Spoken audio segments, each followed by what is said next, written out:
I think Evan's there.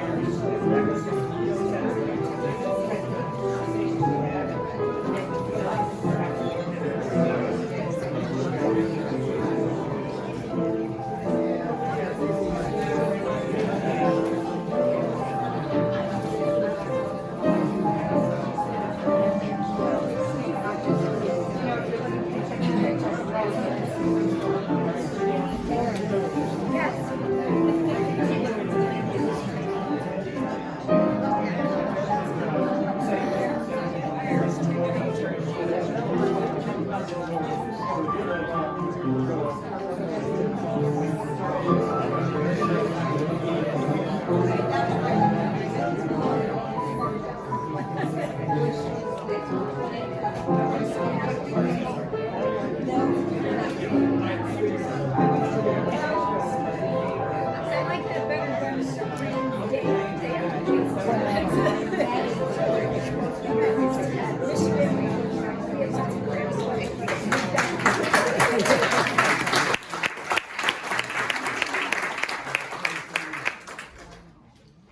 Good morning.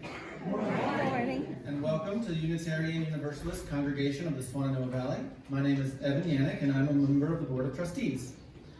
Unitarian Universalism is a welcoming religious tradition informed by many sources. Each person is free to seek their own truth, though we do have a set of 8 principles that guides us. UU is about accepting all of the imperfect folk who find their way to her doors. It's about finding a community of folks who don't try to change you, but seek instead to help you be the best version of yourself you can be. We like to say that you don't have to think alike to love alike. We encourage you, if you're new to us, to read our mission statement, which we print every week on the front of the order of service, and you'll find also our 8 principles printed on the inside of the order of service. We make it a tradition here every week to welcome visitors, guests who have not been here in a while, to stand and introduce yourself and tell us where you're from. We have quite the full house today, so we'll start over here on the left. Any visitors?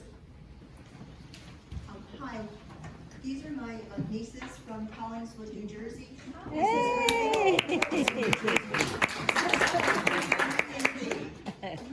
What age? 4. Any other visitors over here? No? How about on this side?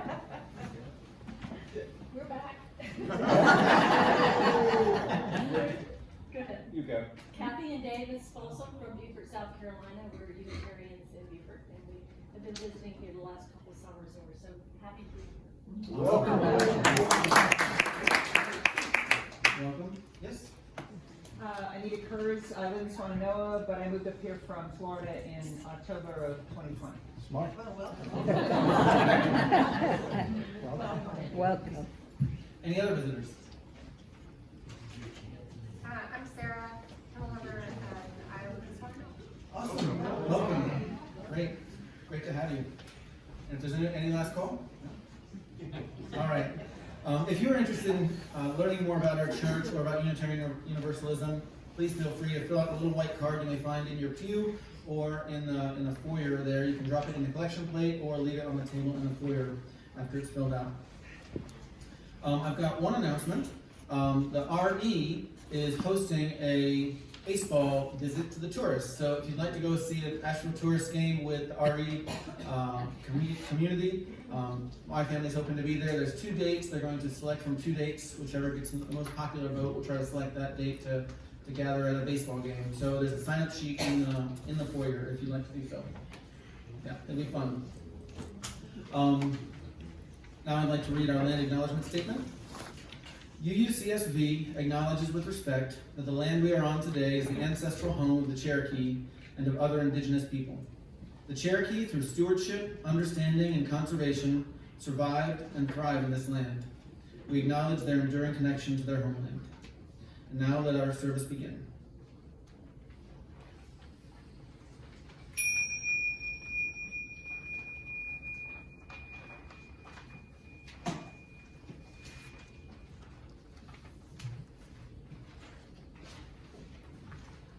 Good morning, everybody. Good morning. Beautiful day. Our opening words this morning, I don't know who wrote this. I tried. No, I don't. But it's beautiful. So. Okay. Anyway, this person wrote that life is a gift to us and through us, and so let us be open to its flow. Let us be open to sharing our special life gift with others. We meet in celebration of the life that is given to us and through us. Let us this morning turn our thoughts to how we can touch and be touched, love and be loved, forgive and be forgiven, to heal and to be healed, so that the goodness of our lives may be a shared blessing.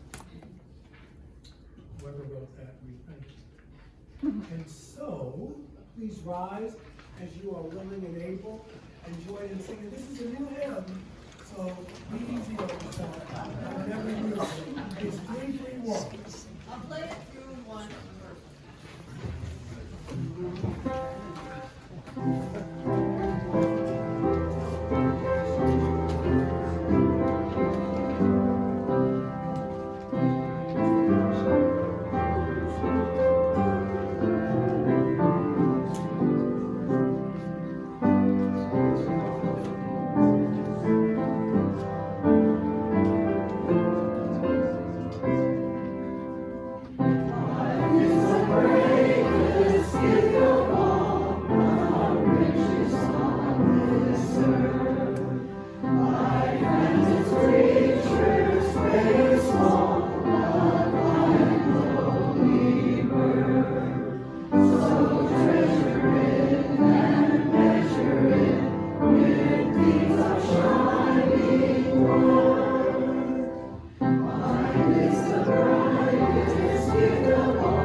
You know, sometimes we struggle with it because they're new, but that was new. Okay, gang, we're going to go not opening words, we're going to go to responsive reading number 667. This is the cry of the realist. It's taken from the book of Ecclesiastes. So please, let's read this responsively. Vanity of vanities, says the teacher, vanity of vanities, all is vanity. What do people gain from all the toil at which they toil under the sun? A generation goes and a generation comes, but the earth remains forever.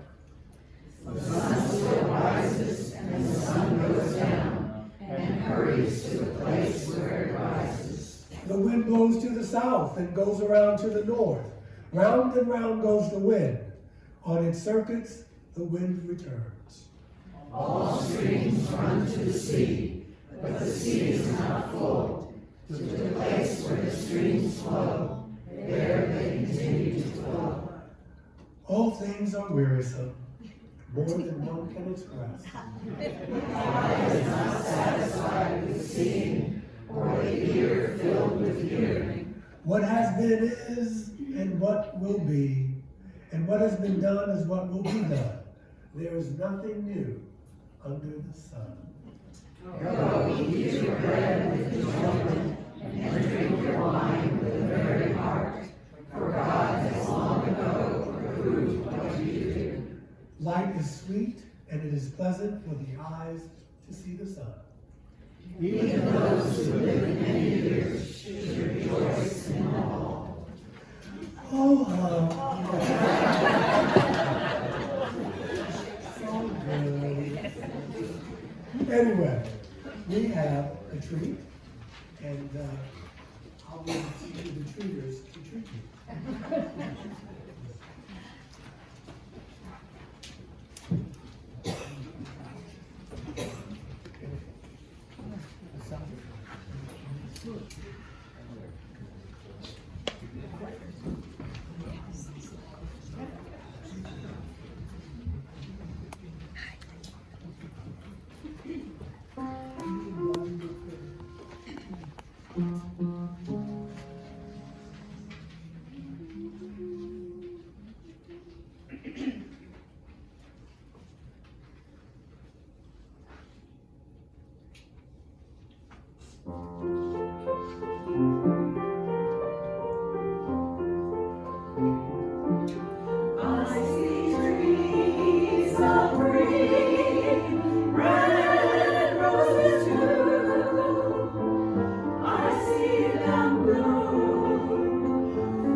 Well, it's that time.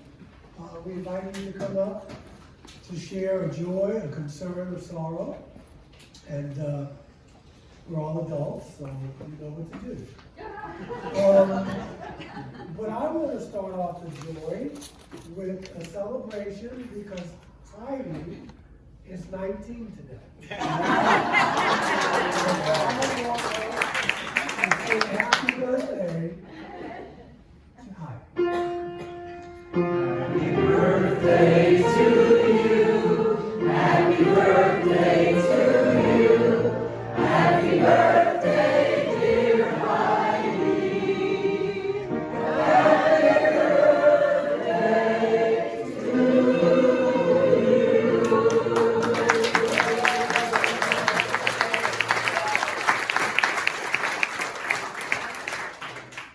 Okay, y'all, it's up there. Okay. I'm not going to light as many candles as I should because this is a concern. I could light 5 candles for the 5 justices who voted against Roe versus Wade. To me, that is a huge concern, and I know it's on a lot of your minds today, so I thought I'd start out by mentioning that. Sorry. My name is Tina, and I work with our Afghan family. I want you all to know that Ruhasa has been in the hospital. She's about 7 months pregnant, and she was severely dehydrated and needed to be hospitalized for a few days. She got home yesterday, and she's doing okay. But if you have it in your heart to add your name to the volunteer list, we could use more help. And the way to do that is to contact either Catherine Tharp or Anna Marcel de Hermanas. The names are both in the directory. Thank you.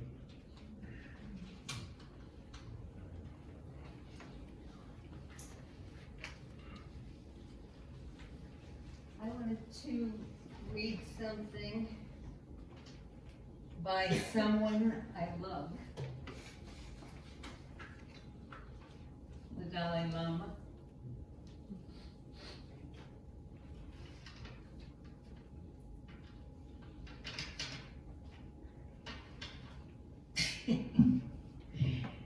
There are only 2 days in the year that nothing can be done. One is called yesterday, and the other is called tomorrow. So today is the right day to love, believe, do, and mostly live.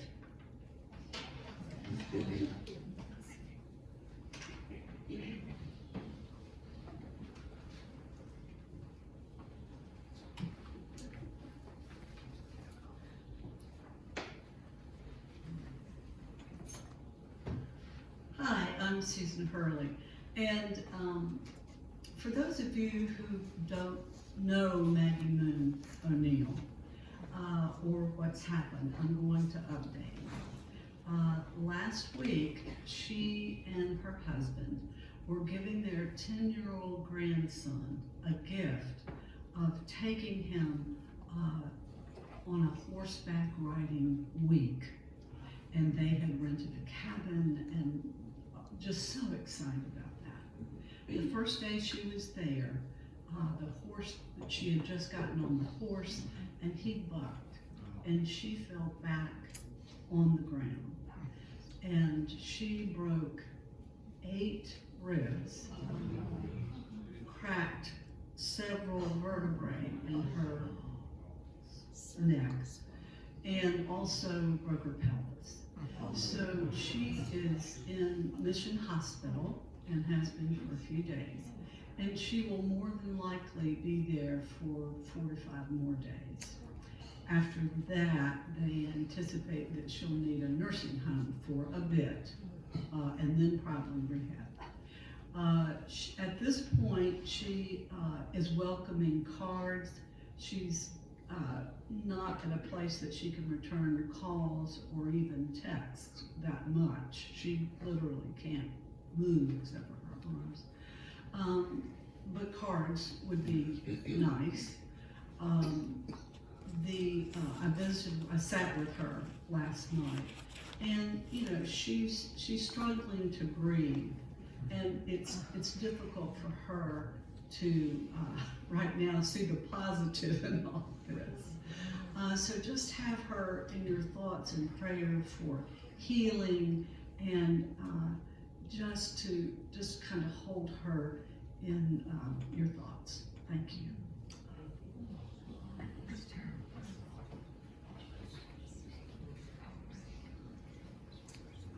My name is Scott, and I'm sure that almost anything would seem frivolous after that candle of concern. And I'm also confident that I'm the man for the job. I've got a candle of joy.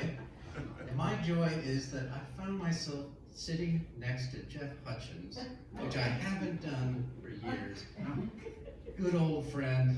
I told him I was delighted that we had a curmudgeon cue to stare at Jeff. And I topped it off by stepping on his foot to get it. So, thank you, Jeff.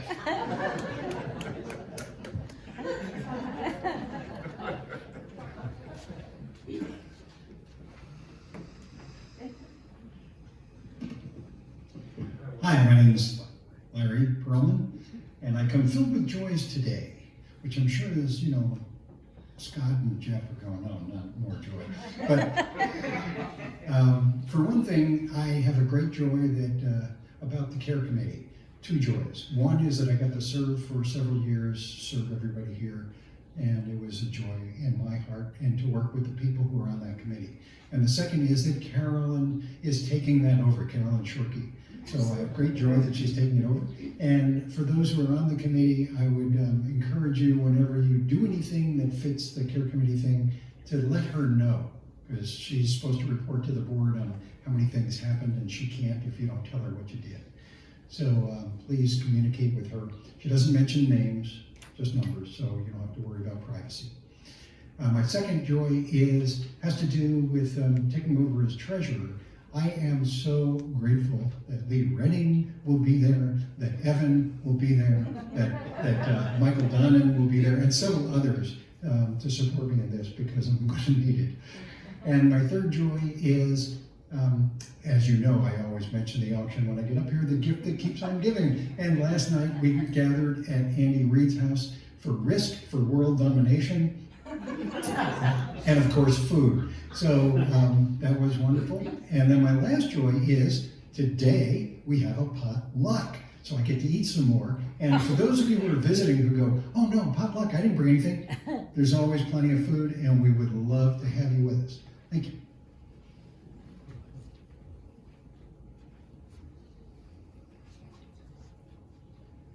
Hi, my name is Bea Lothrop, and I'd like to share joy and deep sorrow. The joy is that I've known my sister-in-law and who changed my life by introducing me to some wonderful teachings, and the sorrow is that she's, and I ask your support for her to make the right decision in going into hospice. Thank you.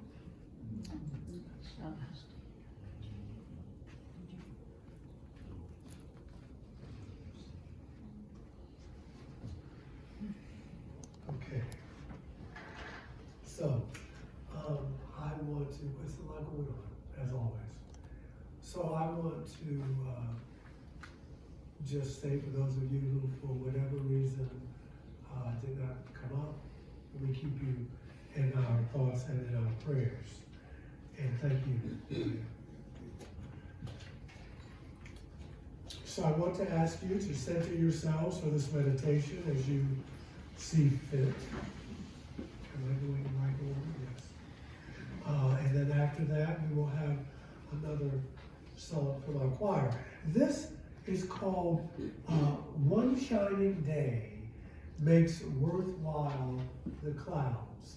I use this book often, as you know, Meditations on Life and Death by Brother Richard Gilbert. So I will read this meditation, center yourselves, and then after that, we will have a time of silence.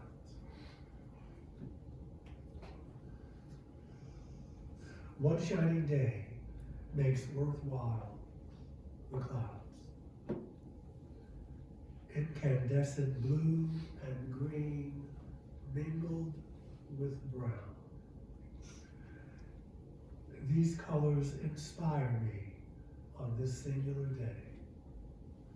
Time and weather and season conspire to impose this magnificence upon me. Whether I will or not, beauty penetrates me, permeates me, fills my callous spirit with life. And I am drawn into the cosmic majesty of a splendid instant. Days of cloud and gray are with me yet. There will be other than this shining day. Days when my sullen soul will find no beauty in it at all. Days when my spirit is bleak and darkness clouds my horizon. Days when nothing matters but the pain of being. Days when nothing there makes sense and joy is a stranger. But this is a shining day, green and blue blue and brown paint my landscape lovely. The winds of heaven thrill me by their touch. My world is in order, and my soul is at peace. There are no clouds that can take from me the miracle of the shining day. And now, for this brief moment, while our minds are indeed one, I leave you with the eloquence of silence.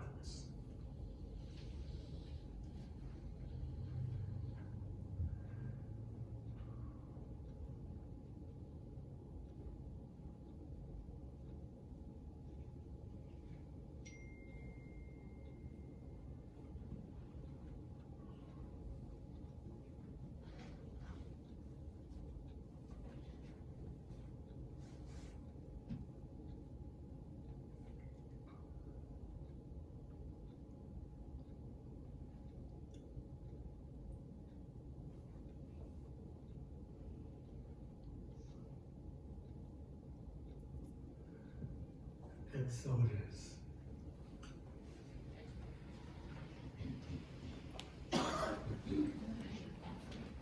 Yeah, that's probably good. And then you go up. Okay. I will ask you for some resources. And I will thank you and for your generosity.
Thank you for your generosity.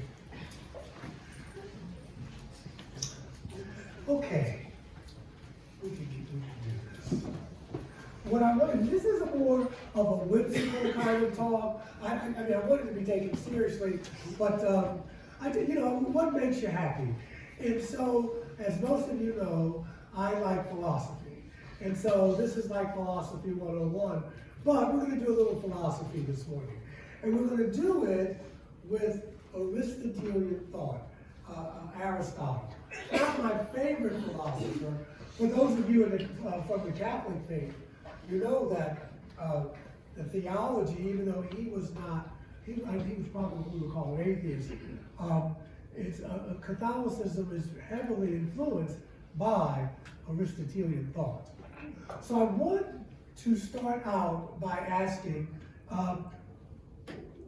we're talking about what makes you happy. What do we mean by having a good life? In many people's thinking, and especially those influenced by Christianity, which we all are, whether we want to be or not, we think of a good life as one which is devoted to doing good deeds. As Unitarian Universalists, we place much emphasis and weight on social justice. So, we think of that as part of living the good life, to help our neighbor, caring for others, not hurting others, following the rules, whether they are human-made or divine, for lack of a better word. The question is, though, is that all? What if one does all that but really feels nothing? Doesn't get any joy or pleasure out of helping others or following the rules? I have encountered people who have been quite open about this. And so, is that person really living a good, or the good life, as it were? Not according to Aristotle. As some of you might realize, as I said, I often turn to philosophers, my favorite being William James, Cornel West, another one. But I wanted to work with Aristotle to give me some guidance. Now, he can be a polarizing character. He's not my favorite philosopher, but I like the way he thinks, especially on this. For one thing, Aristotle believed that these are his biases, that women were less rational than men. He even thought they had fewer teeth. Yes,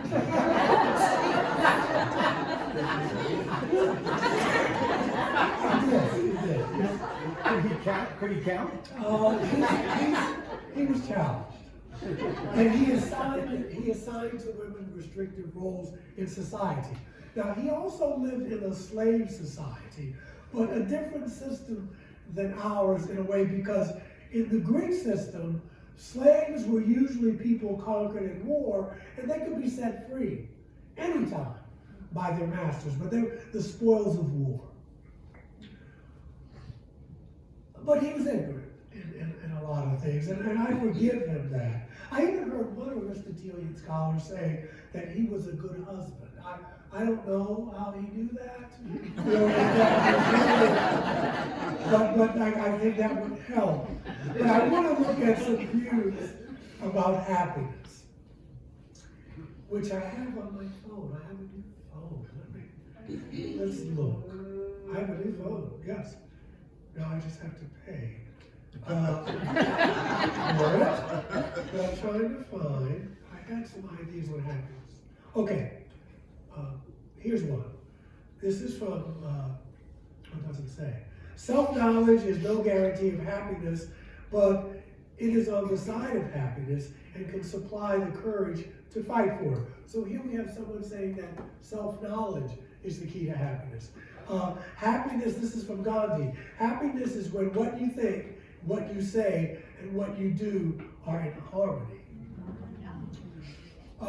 We're all familiar with Charlie Brown's view. Happiness is a warm puppy. You may not be familiar with George Burns' view, was that happiness is having a large, loving, caring, close-knit family in another city. That's happy. Yeah. The writer, Reader May Brown, one of the keys to happiness is having a bad memory. And this one from Jane Austen, a large income is the best recipe. I like it, for happiness that she had ever heard of. Daniel Boone, all you need for happiness is a good gun, a good horse, and a good wife. Note the priority. Betty Davis, there are two ways to be happy: improve your reality or lower your expectations. And then there's this unknown author. I've been using a lot of unknown people. You can't buy happiness, but you can buy ice cream. And that's kind of the same thing. Okay. And then we have a more serious Abraham Lincoln. People are about as happy as they make their minds to be. Immanuel Kant. A person needs just three things to be happy in this world: someone to love, someone to do, something to do, and something to hope for. Buddha. Learn to be happy with what you have. Gandhi, we quoted, happiness is when what you want, think, and do are in harmony. The Dalai Lama. The very purpose of life is to seek happiness. Happiness is not something ready-made. It comes from your own actions. And Brother Aristotle, happiness is the meaning and purpose of life, the whole aim and end of human existence. And he says that happiness depends upon ourselves. And you know, people talk about the great gulf between Eastern thought and Western thought, as if the differences in cultures are so extreme and that they can never be bridged. You know, like you have to choose one or the other, but that's not true. We ignore history, or perhaps we're just ignorant of it. Now, I want to call your attention to the last two people just quoted, the Dalai Lama and Aristotle. One a Buddhist, and one a non-Western theist. I mean, a Western non-theist. Notice the similarities in their views. Happiness is not trivial in leading a good life. It's the purpose of life. And you and I are the creators of that happiness. We use these words, happy and happiness, all the time. You can buy a Happy Meal at McDonald's. You can have drinks during happy hour at your favorite bar. We wished Heidi a happy birthday. You can post a happy emoji on your phone if you want, in your emails. And happy in this sense of the word, though, is transitory. It's just a moment of feeling good. But when we say that we to our children that we want them to be happy, we don't mean it in this sense of the word, a brief moment. We mean permanently. We want them to have a lasting psychological state of contentment. Now, the ancient Greeks talked about something called eudaimonia, translated as happiness, but really, if you translate it literally, it means living well. Eudaimonia. Aristotle's question was, or is, what constitutes a good life, a well-lived life, and a happy life? And then he goes on to explain what a happy and good life involves. For Aristotle, and for the Dalai Lama, the ultimate goal or purpose of life is happiness. Aristotle claims that happiness is the ultimate goal. It's it. You don't need anything else. It is final and it is sufficient. Final in this case means it's desired for its own sake. Sufficient means that once you have it, you don't want anything else. You still with me? For instance, illustration, money is desired, but not for its own sake, it's for what it can do for you. It gives your life a sense of ease, what it can bring to you, what you can buy, but it's not a final good. Health is desired for its own sake, so it's a final good, but is health enough? Is just to have good health enough? If all you have is your health, will you desire anything else? If you do, then it's not sufficient. What about pleasure? What about pleasure? It certainly seems final, desired for its own sake and not as a means to something else, but is it sufficient? Now, if you're a hedonist, don't answer the question. If all you had was pleasure, would there be anything else that you desire? I'm not going to ask what your answer. I suppose for many, pleasure would simply be enough. So now, we know what we're looking for, but how do we achieve it? How do we achieve the good and happy life? See, this is like, it's philosophy 101, but I just want to get you thinking this morning. It's not a heavy topic this morning. I want to use Aristotle as a starting point. So I want us to see what a Greek philosopher who lived 400 years BCE thinks a happy life is. And then we can agree or not. And philosophers approach these questions by first understanding what the writer says, looking for the problems, the inconsistencies, the falsehoods, and finally coming up with their position. So let's do a little philosophy. No, this doesn't mean that you agree with Aristotle or me. It means first understanding what he says and then deciding if you agree with it or not and why. So this is the starting point. You can agree or disagree all you want. If you can find it incomplete, you want to add something, it's okay. Here goes. How important is money? Material possessions. Aristotle was a practical thinker. So he says having enough money for food and housing and other necessities of life is important. He would find it very strange to hear a person living in abject poverty without the means to get food or shelter or sleep describe their life as happy. Not saying that people don't, but he's saying that it would be very difficult. So money makes a contribution to the good life.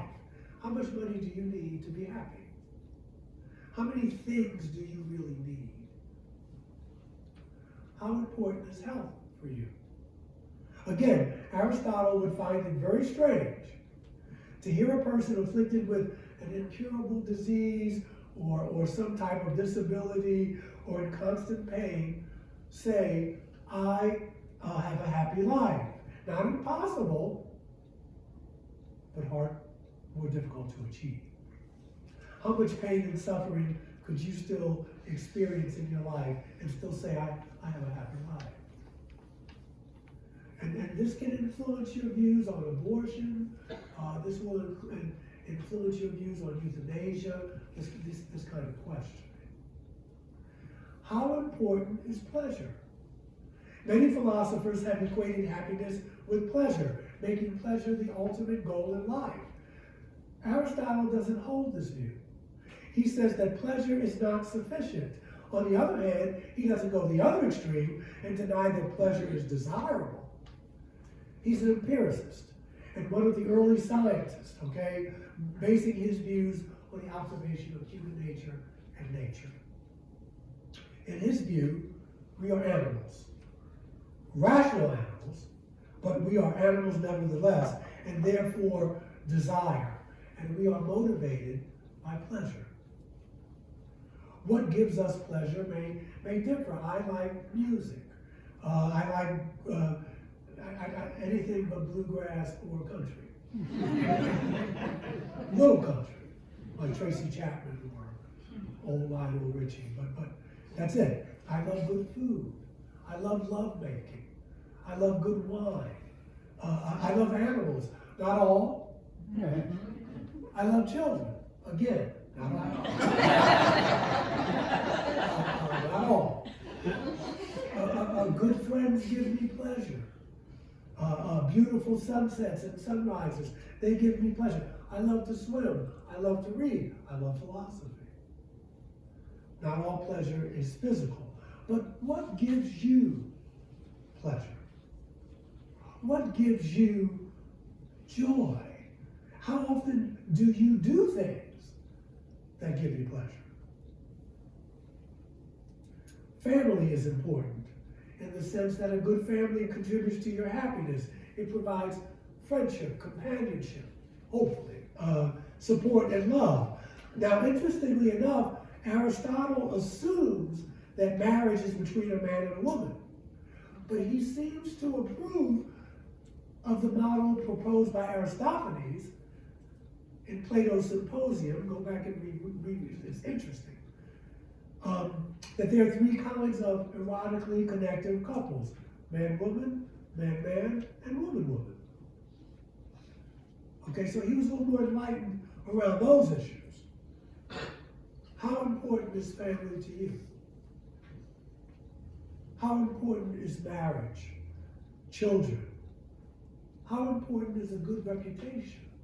I'm not talking about saying I don't care what other people think about me. That's okay. But to Aristotle, a good reputation is important to a happy life. Your family's behavior can affect your reputation as well. How important is it to you that people think well of you, that they think highly of you? Here's one for you. How important is community to you? Aristotle says that men and women are social animals, and he means that we become more human when we interact with others. When we flourish best when we're in association with other human beings and we engage in reciprocal deeds. Our relationship with our fellow citizens. How important is that to you? How important is it that you get along with more conservative brothers and sisters? Or does it not kind of really matter? No judgment, it's the question. I want you to ask yourself these questions. I mean, look at what happened in the Congo and in Rhodesia and in Syria today, in the old Czechoslovakia, when the state malfunctioned, okay, and or it didn't exist, and people turned on each other. Family members turned on each other. So we need a well-functioning state, and citizens can have different occupations and different ways of seeing life. Does helping others make you feel good? Why does it make you feel good? Does it make you feel uppity? Empty? Look what I'm doing. I'm making a difference. Does it make you feel better than other people? How important are friends to you? Aristotle says true friendship, genuine friendship, you need that in order to have a happy life. I don't care how introverted you are. You need that. Many friendships are based on usefulness. If you scratch my back, I'll scratch yours. But there has to be some reciprocity there. But that's not really friendship in some ways. How important is it to be rational to you? To use your rational mind. If it's outside of rationality, can you deal with that? Can you deal with that in other friendships and other people? Using your reason to make judgments about people, to make decisions. Again, he says that we are rational animals. Now remember, there's some animals that have this reasoning as well. Dolphins and elephants come to mind. Maybe even some birds. For Aristotle, developing your potential as a human being means that you have to use reason. You have to develop it. Rationality requires freedom. You ever think about that? It requires freedom to make your own decisions and the ability to act on them. So, I just want to say a few things about luck. Maybe one thing about luck, and then we'll go eat. As I mentioned before, Aristotle realizes that a happy, well-lived life is easier for those who have material possessions to live comfortably, have good health, a good family, and have a few true friends, and have the freedom to pursue his or her goals. Everybody is not favored that way. Whether because of genetics, oppression, environmental conditions, or even some bad decisions of their own making, some will be more challenged than others to have a happy life, but it's not impossible. So the question I'm going to leave with you, see, it wasn't so bad, we're almost done. What would a happy, well-lived life mean to you? You can agree with Aristotle, you can replace something, and you can delete something. I just want you to think about it. Someone once said that we spend more time complaining about what's bad in our lives than focusing on what's good. I know that there are times I catch myself doing it. What about the times I don't? So are you living a good life? It's rhetorical. Are you happy? I mean, are you really happy? Only you can answer that question. And I can't tell, we can't tell objectively when someone else is happy, but we can always know if we're happy. Happiness is an inside job. And as Goethe said, one ought, at least once a day, hear a little song,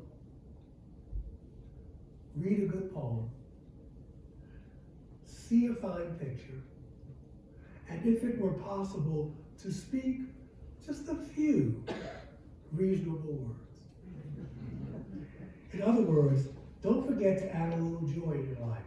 But if you didn't really hear anything I said these past 15 minutes, remember this, because this is the crux. In the quest for the happy life, you cannot protect yourself from sadness without protecting yourself from happiness. Kabish? Bada bing, bada boom. I've been watching The Godfather of Harlem. Maybe I am. But it's really violent. But it's like The Godfather, if you like Francis Coppola, but it takes place. Forrest Whitaker is in it. Just a wonderful cast. It's streaming now. This message has been brought to you by. Yes, by UUCSB. Okay, y'all, let's go. Let's go. We got some food and we got a one-on-one class. Don't forget to say happy birthday to Ivy. Closing hymn, Gather the Spirit, number 347. Please rise as we go to the table.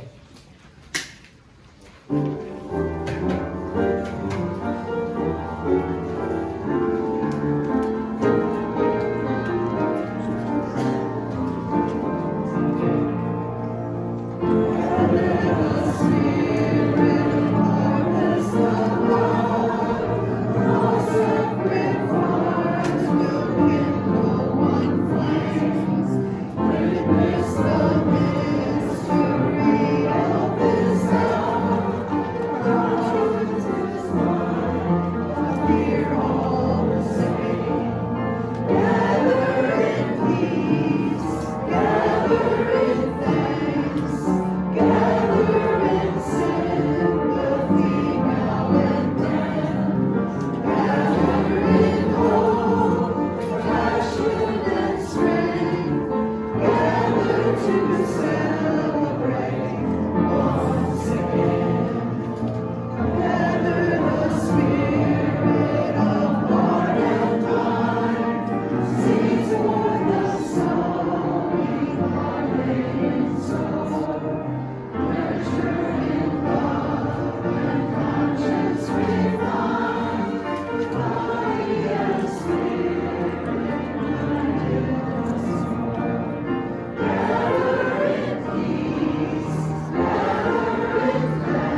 All right, and can you show the choir some love? And